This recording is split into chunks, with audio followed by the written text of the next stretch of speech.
Power star Pawan Singh की पत्नी ज्योति सिंह से सुलह की सारी कोशिश नाकाम। पत्नी बोली मैं कहीं नहीं रहूंगी।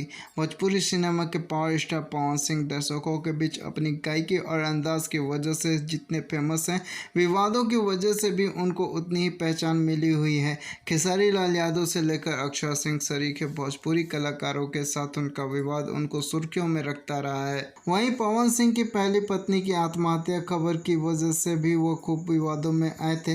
फिर पवन सिंह और अक्षय सिंह के बीच रिश्तों के लेकर खूब चर्चाएं हुई।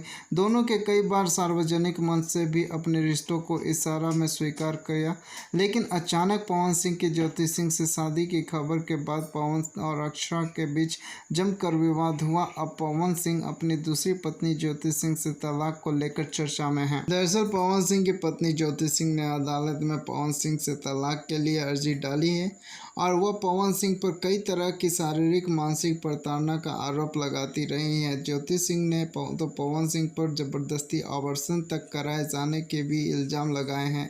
इसी तलाक के मामले में सुनवाई के लिए आरा के सिविल कोर्ट के फैमिली कोर्ट में जज के सामने पवन सिंह और ज्योति सिंह पहुंचे। यहाँ पवन सिंह पत्नी ज्योति सिंह को तलाक देने पर अड़े रहे, जबकि उनकी पत्नी ज्योति सिंह इससे उलट उनके साथ रहने को तैयार नजर आई। हालांकि ज्योति सिंह के वकील की माने तो उन्होंने उससे कहीं का नहीं छोड़ा है। ऐसे में उनके क्लाइंट को पवन सिंह 3 करोड़ रुपए और नोएडा में एक घर दे दे। हालांकि उन्होंने बताया कि इस पर पवन सिंह ने कुछ नहीं कहा। ऐसे में अब वह आगे केस लड़ेंगे, यानी दोनों के बीच सुलह की संभावना खत्म हो गई है।